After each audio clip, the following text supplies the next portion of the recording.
केवल अगर आप रास विलास के रूप में और कई भावों के रूप में विवाह के संदर्भ में आकर के श्री कृष्ण को अगर आप केवल लीला पुरुषोत्तम कहते हैं तो अभी राम जी के अंदर की बात आपको पता है नहीं है। और पता करनी हो तो फिर जाइए श्री अग्रदास जी की वाणी पढ़िए, उनके पद पढ़िए। केवल रास के रूप में आप ठाकुर जी को लीला पुरुषोत्तम कह देते हैं। 16,108 ब्याह हुए इसलिए श्री कृष्ण लीला पुरुषोत्तम हैं। राम जी श्री सियाजू के ही रहे और कोई ऐसी भावना उनकी प्रकट नहीं हुई इसलिए उनको मर्यादा पुरुषोत्तम कहते हैं। तो हमारे राघव जी की अंतरंग लीलाएं हैं, कुंज निकुंज और निभृत निकुंज। कल महाराज जी प्रस्तुत कर रहे थे अपने भावों में कि श्री अयोध्या की लीला कुंज की लीला है, मिथिला की लीला निकुंज की लीला है और श्री चित्रकूट निभृत निकुंज है। कुंज जहां लगभग सबका प्रवेश है, निकुंज जहां पे श्री प्रियालाल जी हैं और जिनको वे चाहें वे हैं, और निभृत निकुंज में कोई नहीं है, केवल श्री प्रियालाल जी का विलास है। कुंज निकुंज निभृत निकुंज, और तीनों रसों को गाया श्री अग्रदास जी महाराज ने, तीनों रसों का उजागर किया है इस रहवासा भूमि पर। इसलिए अगर वैसे तो हम भागवत की कथा ही सुनाएंगे, जब लगेगा कि कुछ भाव कहना चाहिए तो ही कहेंगे। आचार्य चरण विराजेंगे तो थोड़ी मर्यादित भावना रहेगी, लेकिन आप उसको किसी भी रूप में दूसरे पक्ष में मत ले जाइएगा। हमारे ठाकुर जी ने महारास किया, लेकिन 999 रास तो श्री राघव जी ने किए। 1000वां रास कर रहे थे, तभी जयंत ने आके विघ्न डाला, तब राम जी ने मन बनाया, बोले कि अब ये 1000वां पूरा नहीं हुआ, अब सीधे जरा भंडारा वृंदावन में करेंगे। तो 1000वां रास वृंदावन में हुआ, 999 रास तो श्री राघव जी ने किए हैं। उसकी जो पूर्ति सहस्त्र की हुई है वो वृंदावन में, इसलिए वो महारास हुआ। अब आप सोचिए, महारास जब जैसे ही प्रारंभ हुआ तो कहते हैं यमुना भी नाचे, गंगा नाचे, नाचे नदीगण, सूरज भी नाचे, चंदा नाचे, नाचे तारागण, क्योंकि मन मेरा बन गया सखीरी पावन वृंदावन। ये सूर्य, चंद्रमा, नदियां, वायु, पवन, वृक्ष, ये तैयार बैठे थे क्या पहले से ही? अरे ये प्रतीक्षा ही कर रहे थे, उस अधूरे रस की प्रतीक्षा कर रहे थे जो त्रेता में अधूरा रह गया है। और जैसे ही द्वापर में वही श्री राम कृष्ण बनकर के आए तो मानो जैसे सब तैयार बैठे हैं कि रास हो और हम भी नृत्य करें। अरे कहां तक कहें, देवादिदेव महादेव दौड़ करके आते हैं कैलाश से और वृंदावन में आकर के गोपेश्वर बन जाते हैं। एक बार के देखने में इतना प्रभाव नहीं हो सकता, ये 999 बार देख चुके थे पहले, इसीलिए इनका चित्त इतना प्रेममय हो चुका था कि जैसे ही ठाकुर जी ने वृंदावन में रास किया तो कोई भी देवी देवता स्वयं को रोक नहीं पाए, सब आ गए और महारास हुआ। ऐसे हमारे ठाकुर जी की लीला है, उसमें किसी भी प्रकार का भेद मत रखिएगा।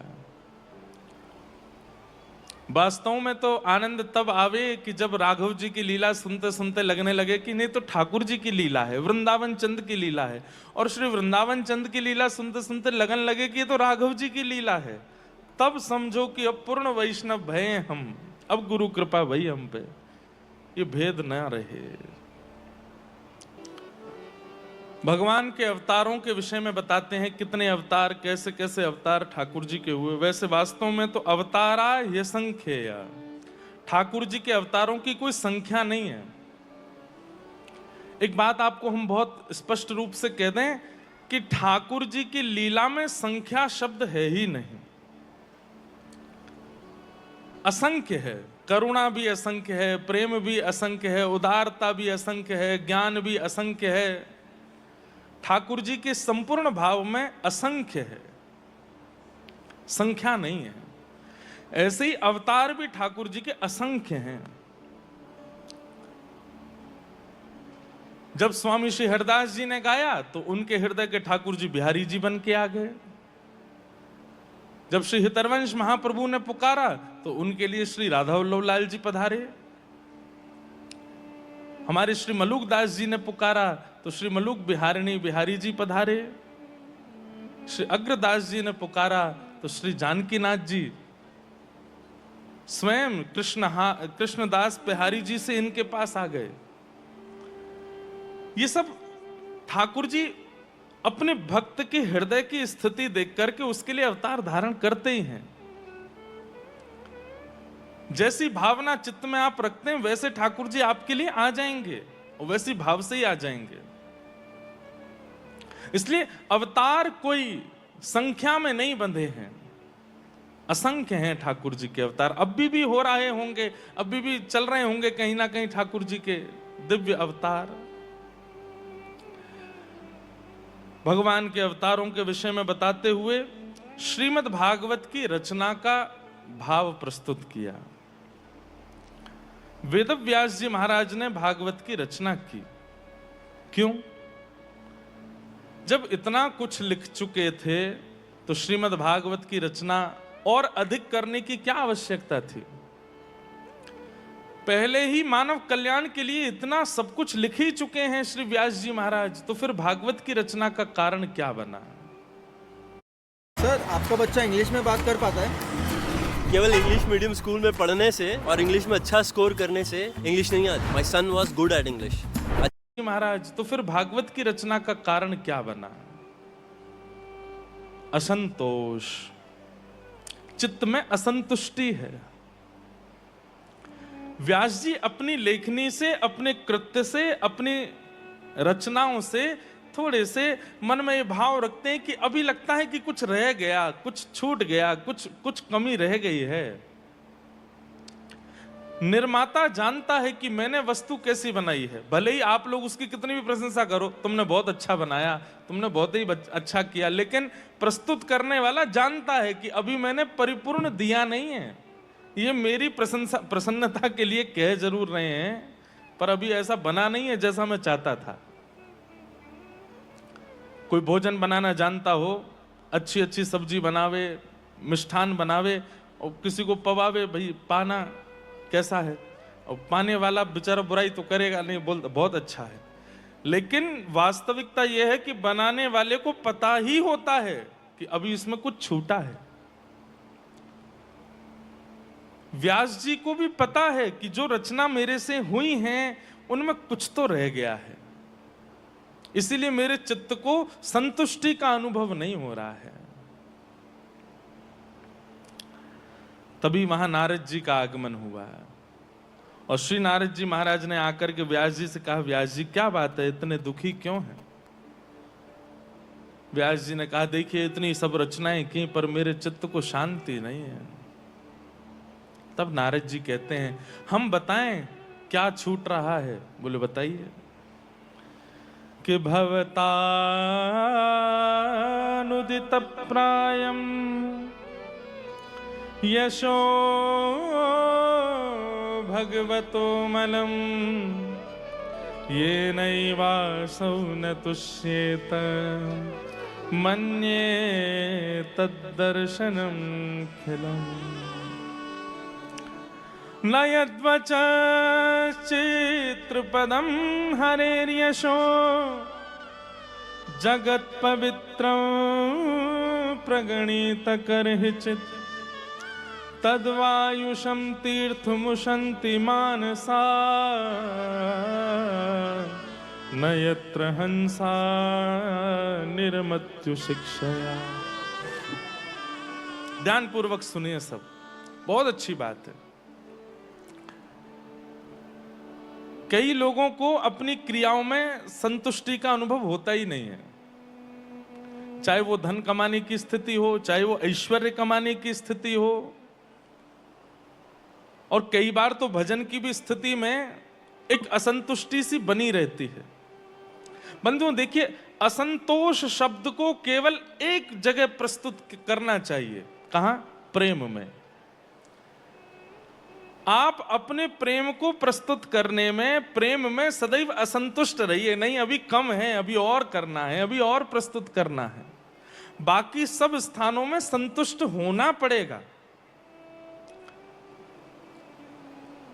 और वो संतुष्टि आती कैसे है?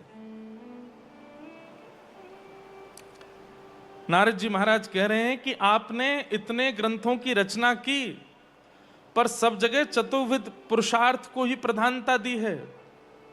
धर्म, अर्थ, काम और मोक्ष, इन चार भावों को ही आपने सब जगह प्रस्तुत किया है। पंचम पुरुषार्थ के बारे में आपने कहीं नहीं बताया। कौन सा पंचम पुरुषार्थ? तो बोले प्रेम। प्रेम पंचम पुरुषार्थ है। हे व्यास जी, आपके द्वारा रची गई रचनाओं को पढ़ करके, सुन करके, अवलोकन करके व्यक्ति के चित्त में धर्म प्रकट हो जाएगा, अर्थ प्रकट हो जाएगा, कामनाओं की पूर्ति हो जाएंगी, मोक्ष मिल जाएगा, लेकिन प्रेम नहीं मिलेगा।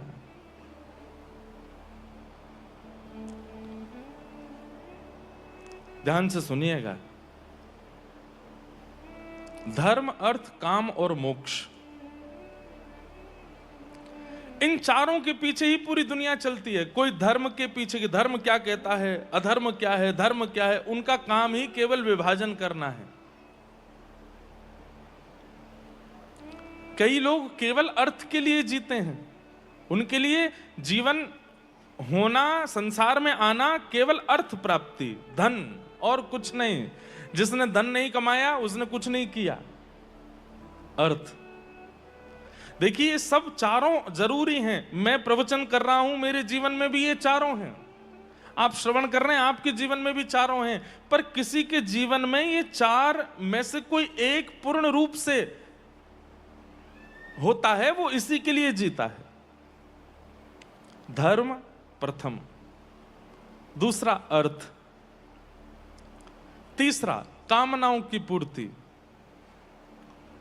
कभी रसना की कामना, कभी नेत्रों की कामना, कभी कर्णरंध्र की कामना, कभी किसी इंद्रिय की कामना। सब इंद्रिय कामना में ही वो रहता है। कामनाओं की पूर्ति उसका जीवन का मुख्य उद्देश्य होता है। धर्म, अर्थ, काम। और किसी के लिए जीवन में केवल एक ही चीज है, क्या करें? बोलो मोक्ष मिले। बस जीवन ऐसे जीना है कि मोक्ष मिले, दिनचर्या ऐसी रखनी है कि मोक्ष मिले। मोक्ष ही जीवन का मूल आधार है। और इन चारों के पीछे दौड़ते समय व्यक्ति पंचम पुरुषार्थ को भूल जाता है। और पंचम पुरुषार्थ क्या है? प्रेम।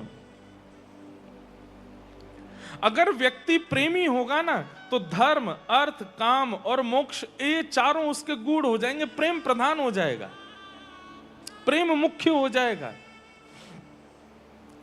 हम जिन आचार्यों के नाम सुनते हैं व्यास मंच से, अधिकतर उन आचार्यों के, अधिकतर उन भक्तों के चित्त में प्रेम प्रधान है।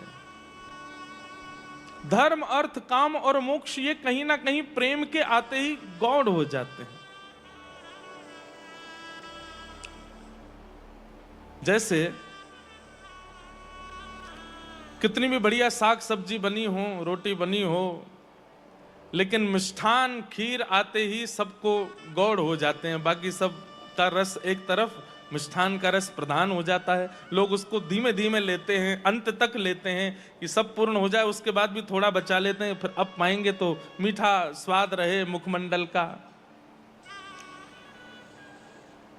ठीक वैसे ही प्रेम, आपके जीवन रूपी थाली में सारे व्यंजन परोस दिए गए हैं, लेकिन प्रेम नहीं परोसा गया, इसलिए भोजन में असंतुष्टि होती है, इसलिए जीवन में असंतोष रहता है। और वो प्रेम केवल और केवल श्री प्रियालाल जी की नित्य लीला, सुंदर कथा और चर्चाओं से ही चित्त में आ सकता है। ठाकुर जी की ब्रज लीला है, अब उसका जैसे श्रवण करते हैं तो चित्त में प्रेम प्रकट हो जाता है। भक्तों के चरित्र सुनते हैं तो चित्त में प्रेम प्रकट हो जाता है।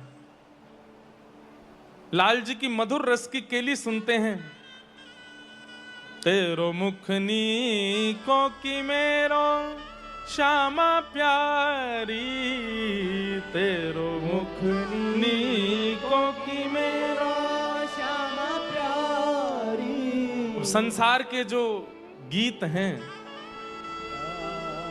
संसार के जो गीत हैं, अगर कोई कहे कि उनसे प्रेम चित्त में आता है, नहीं आता। थोड़ी देर का आकर्षण जरूर आता होगा पर प्रेम नहीं आता। लेकिन निरंतर चित्त में बसने वाला प्रेम तो केवल और केवल श्री प्रियालाल जी की नित्य लीला सुन के ही आ सकता है। और वो ऐसा चित्त में बैठ जाएगा कि बस बना रहे चित्त में, स्वप्न में भी वही दिख रहा है, ध्यान में भी वही दिख रहा है, भाव में भी वही आ रहा है। प्रेम। नारद जी महाराज कहते हैं, व्यास जी आपकी चित्त की असंतुष्टि का कारण है कि आपने पंचम पुरुषार्थ प्रेम के विषय में नहीं कहा, और इसीलिए न यद्वचश्चित्र पदम हरेर्यशो जगत पवित्रम प्रगणित करहिचित तद्वायुषम तीर्थमुशन्ति मानसा न यत्र हंसा निर्मत्यु शिक्षया। अब जिनको केवल ठाकुर जी की रस केली ही अच्छी लगती है, उनको आप बताने लग जाओ कि ठाकुर जी ने महाभारत युद्ध में अपने हाथ में सुंदर घोड़े की चाबुक पकड़ी हुई है, रथ दौड़ा रहे हैं, विराट रूप धारण करके ठाकुर जी अर्जुन को ज्ञान उपदेश कर रहे हैं, आदि आदि। अब जिनके लिए ठाकुर जी रस स्वरूप हैं, उनको ऐसे विराट रूप का वर्णन करोगे, उनको कहां भाएगा? हमारे वृंदावन में कई ऐसे रसिक जन हैं, और वृंदावन के अलावा आपके राजस्थान में ही सबने दर्शन किया होगा, यहां जो बैठे हैं लगभग। हमारे श्री सागरिया बाबा वो एक दो बार कथा में आए, तो मैंने तो क्या अनुभव किया, कैसा अनुभव किया। जब भी कथा में आते हैं तो पहले इशारों कर दें, बोले लाला कोई श्री जी को भाव सुनाए दे, कोई लाडली जी को भाव सुना। कैसी भी कथा चल रही हो, किसी भी प्रसंग में चल रही हो, वे अगर आ जाते हैं तो फिर उस समय श्री जी का भाव सुनाना ही पड़ता, क्योंकि वो वही सुनते हैं। एक बार तो आए तो रुक्मणी प्रसंग चल रहा था, रुक्मणी विवाह चल रहा था, तो आगे मुझसे बोले सुनो मैं आया हूं, मैं चलो जाऊंगा थोड़ी देर में, तुम एक काम करो, ठाकुर जी की श्री जी के प्राकट्य की कथा सुनाओ, लाडली जी के प्राकट्य को भाव सुनाओ। मैंने कि बाबा रुक्मणी प्रसंग चल लो, बोले वो बाद में सुनाई दियो, पहले लाडली जी को प्राकट्य सुना। क्यों? क्योंकि उनके चित्त में केवल प्रेम की अभिलाषा है, और वो केवल वे ही सुन सकते हैं, उसके अलावा उनको श्रवण में कोई और भाव आता नहीं। हमारे वृंदावन में श्री तटीय स्थान के भी महापुरुष सब जन, उन लोगों को भी ज्यादा विस्तृत यदि ज्ञान चर्चा और ठाकुर जी का विराट रूप आदि बताओ, बोले भैया लाला निकुंज के ही लाला को दर्शन करा, ज्यादा विस्तृत मत बतावे। ऐसे हमारे मिथिला के और अत्यंत गूढ़ रस के उपासी जो राम जी के हैं, वे लोग भी मिथिला में तो कहते हैं कि बोले हमारे जो जमाई राजा हैं वे कभी गए ही नहीं, वो तो हमारे पास ही हैं, मिथिला आए ब्याह करके यहीं रह गए, यहां से गए ही नहीं।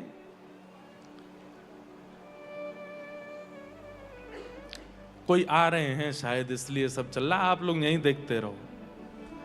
अब आप इधर उधर देखो, हम किसको सुनाएं कथा आप हमें ही देखो। तो गोपियां कहती हैं, निर्गुण कौन देश को बासी, निर्गुण कौन देश को बासी। उद्धव जी से कह रही हैं, अरे उद्धव तुम कह रहे हो निर्गुण निराकार है पर ब्रह्म। हम चर्चा क्या कर रहे थे? अब संसारी कोई क्रिया नहीं करता, इस पर केवल ठाकुर जी का यश गाते हैं। बंधुओं, ये भाव सुनने पढ़ने और कहने के बाद में मन में भाव आता है, ठाकुर जी ने सबको एक वीणा दी है। सबके पास में भले ही सुरीला कंठ ना हो, लेकिन कंठ तो है। भले ही उसमें स्वर ना हो, लेकिन राम नाम कहने के लिए, कृष्ण नाम कहने के लिए सबके पास में अनुराग तो है।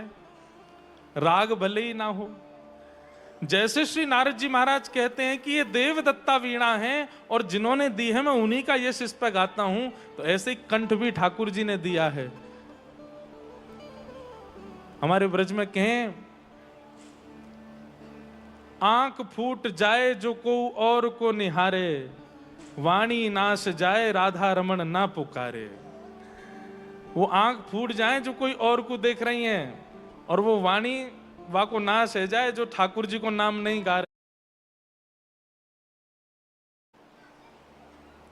ऐसी व्याकुलता आपके।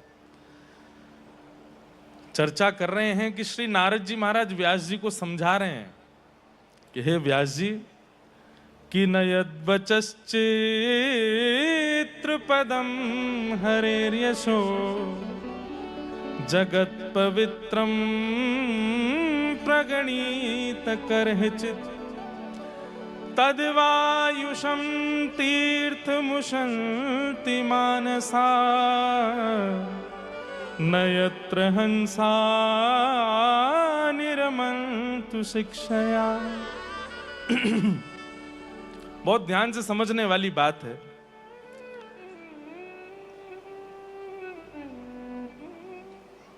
धर्म अर्थ काम मोक्ष को तो प्रधानता मिल गई,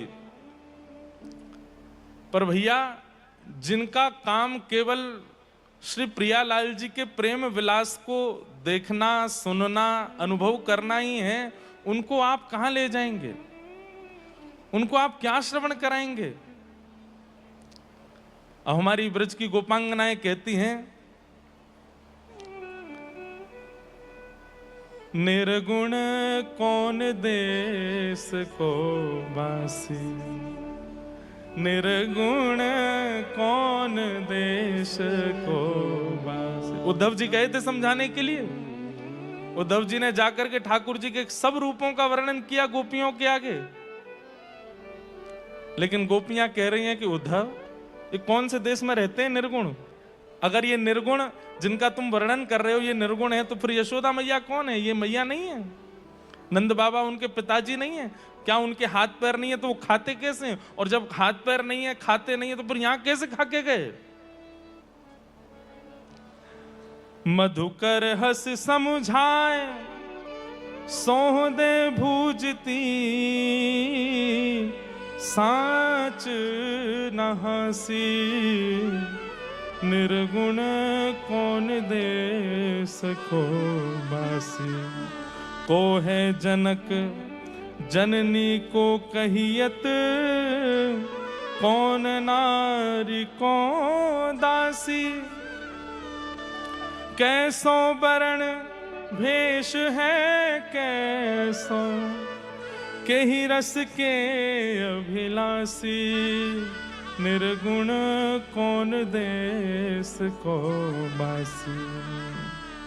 पावे गोपुन कियो आपनो, जोरे कहे गो गासी।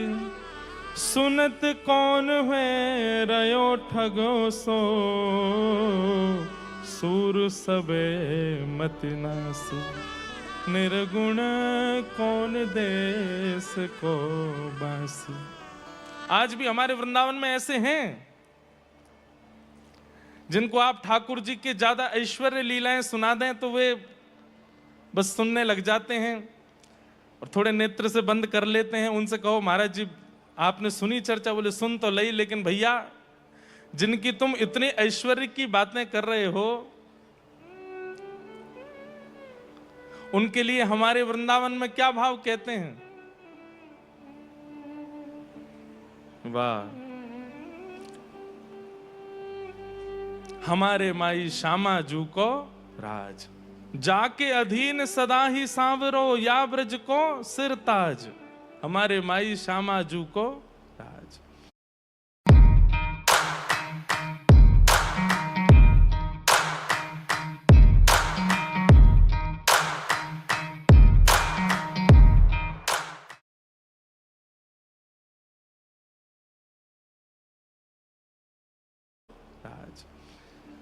भैया तुम जिनकी इतनी सुंदर प्रशंसा कर रहे हो वो हमारी किशोरी जी के सदा अधीन रहते हैं। अरे कहां तक कहें, जयदेव महाप्रभु गीत गोविंद में लिखने में संकोच कर रहे हैं, मन का भाव स्वयं ठाकुर जी आके लिख करके जा रहे हैं। संकोच नहीं करो इस भाव में, ये तो पूर्णता है, ये तो प्रधानता है। तो ऐसे रस के जो उपासी हैं, उन रस उपासकों को संतुष्ट करने के लिए व्यास जी आपने क्या लिखा, और उनकी संतुष्टि का भाव आपने वर्णित नहीं किया, इसीलिए आप असंतुष्ट हैं। नारद जी महाराज ने व्यास जी से कहा कि अब आप ऐसी कुछ लीला प्रकट करो जिनसे प्रेम प्रधान हो। और तब श्री व्यास जी ने समाधिनानुस्मरतत विचेष्टितम,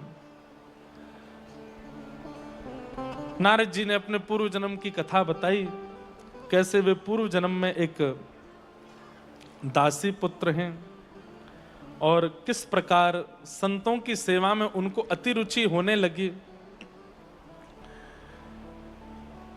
नारद जी महाराज वेद व्यास जी को पूर्व जन्म की कथा सुनाते हैं, समाधि लगाने की भावना कहते हैं। व्यास जी महाराज समाधिस्थ हुए और समाधि में ही ऐसी ऐसी भावनाएं उनके चित्त में प्रकट हुई जिनसे श्रीमद् भागवत संहिता तैयार हुई। बोलो भागवत महापुराण की। लोकस्य जानतो विद्वांस चक्रे सात्वत संहिताम। श्रीमद् भागवत को संहिता कहा गया, जो सबका हित करे। ऐसी भागवत जी की रचना लोक हित करते हुए श्री वेद व्यास जी महाराज ने की है। व्यास जी ने इन्हीं भागवत जी को गेहे गेहे जने जने सब तक पहुंचाने के लिए अपने पुत्र श्री शुकाचार्य जी का स्मरण किया और उनके द्वारा भागवत जी का प्रसाद सब तक पहुंचाया। श्री शुकाचार्य जी महाराज ने यही भागवत की कथा परीक्षित जी को जाकर के सुनाई। सब 88,000 सौनकादि ऋषियों ने सूत जी से प्रश्न किया, महाराज हमें परीक्षित के विषय में बताइए, ये कौन है।